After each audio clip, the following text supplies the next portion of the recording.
I had this thing happen where my kid, as happens with kids, couldn't sleep one night, and he just wanted to jump in my bed, in our bed, and his mom had passed out reading to him in his bed. So he jumps in our bedroom, in our bed, and I'm reading your book as per my research, and he's demanding I tell him a story. And I say, look, I have to read this. And I'm enjoying reading it. I can't tell you a story, buddy, but what if I just read this book, the galley copy of your own book, to you? And I was in the section about Magic Johnson as an executive / GM. Yeah, okay. And my son's introduction to this Magic Johnson guy and who he is, your own, is just the biggest jackass. It's yeah. So okay. Am I supposed to not lean into that now? Is that what I'm supposed to say? Am I supposed to say no? Just no. I think I'm just putting that out there that this was a very interesting way to experience Magic Johnson.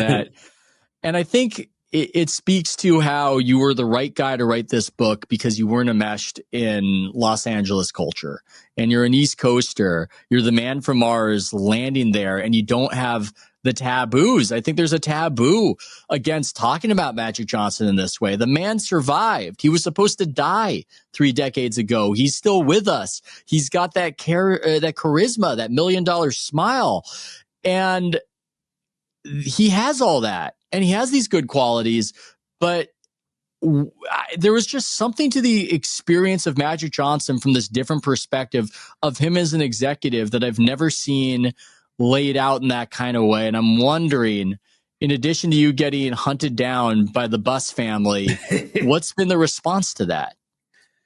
Honestly, I haven't gotten much.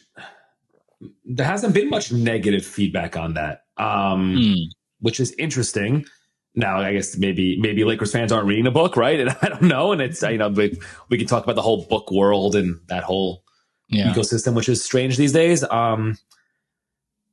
It's funny because so you joke that like you're making a joke about how you're saying, I downplay. Someone says he's a jerk and I downplay it. It's not downplaying. I know you know this, right? It's more like my answer is, and anyone who has brought this up, my answer is, hey, it's not my opinion. I'm just telling you what all these people who are in the building there, this happened to them. These were their experiences. So it's not like I'm not making my judge. I'm judging because I'm putting that stuff in there. But like, this you're telling the story. You're telling the story, which is different from your own assessments of the story, which is why these book talks are sometimes difficult because we want takes, we want opinions, but the story itself was just compelling. And what I loved about your book, it reminded me a bit of Chuck Klosterman's book in the 1990s. Did you read that by any chance? I did not get to that yet. I would recommend it. I'm jealous of you that you get to read it, and I have already read it, so I don't get to have that experience. My bookshelf right now is a disaster of just weird, LeBron, Lakers related. Those were my readings for the past 2-3 years. So which makes a lot of sense, and it shows. It reminds me of the Chuck Klosterman book because Chuck Klosterman's 1990s book. It was this focus that we've got this bias when looking at the past towards what became important later on. But sometimes what's interesting about the past is all the stuff that just dead ended. And it's almost more surreal to visit those little caverns and crevices and nooks and crannies.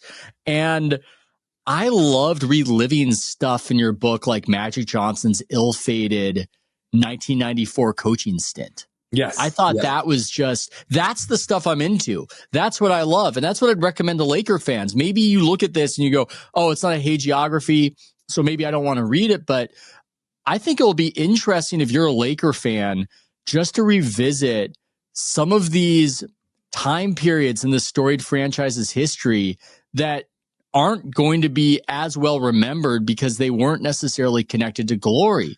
You thread the Magic Johnson 1994 coaching disaster into what he was as an executive, both instances involving a time where he was asked by a bus to come in and save the day. And I had a glimmer of that memory in my mind, but some of you might remember it better. It started off gloriously where Magic Johnson did save the day as a coach of the Lakers and they were winning. And you could only imagine what a story that was in the mid 1990s, how big that was, and how there was a time in our lives where Magic Johnson, coach of the Lakers, was not a joke or a laugh line, but was something people very much earnestly believed in. I don't have a good question for you. I don't know. I love that stuff. No, I love it too, because when you see, I guess it's so you use it kind of as proof almost, right? It's like, hey, look, this isn't out of character. There were warning signs that this could happen. This is who this person is. And look, here's a great example. I mean, you set up perfectly. It's a parallel storyline, right? A member of the Bus family asks him to come back. And not only is he not qualified for it, but he very quickly loses his temper, doesn't know how to interact with the people with players, people who work for him, whatever. And dramatically basically just walks off and says, like, it's not for me, right? And it's sort of, it's just interesting when you see that. And again, it's who he is. And that's, again, it's a cliche you get into, like, well, I'm a writer, I'm a storyteller, this stuff matters. But these are human beings, right? That's who Magic Johnson is. He can be the iconic Magic Johnson and this guy who smiles and the beloved Laker legend, but he's also this person. And that all is part of the story. Yeah, that pattern repeating was so interesting. And there was a lot there, too. It's just all the capital and belief in him based on him being a great basketball player, as though that's obviously going to translate.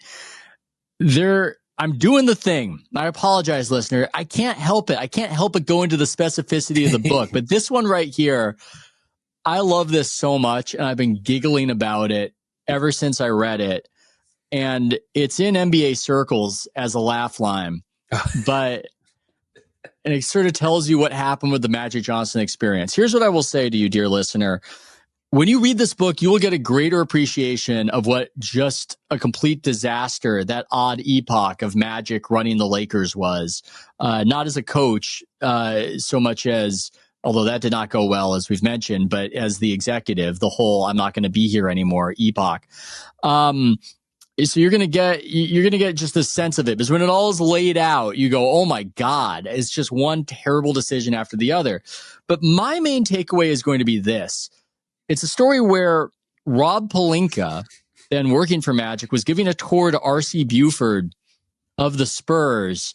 And Buford noticed something unusual about Magic Johnson's office at the Lakers facility. Unusual indeed, I would say, as a former NBA reporter who has covered GMs. And it's that there was no desk in Magic Johnson's office. There's a couch, there's a TV, there's no desk. And R.C. Buford goes, I mean, kind of looks like there's no desk in Magic's office. To which Rob Pelinka said, in a line that I just keep giggling about, Magic's not really a desk guy. He tried. It's a tough spot for Pelinka. And I get, if people read the book, we'll see. Maybe I'm not the. Rob Pelinka gets his due, right, in the book. But this one, I actually feel bad. It's a tough spot to have to cover for your boss. It's a tough spot, but it's like a scene from The Simpsons. Yes. That's just that's a Simpsons scene where there's Homer doesn't have a desk. The guy covering for him goes, Homer's not really a desk guy. That is perfect. Yes. It's the steamed hams Simpsons scene with Skinner and Chalmers, Superintendent Chalmers.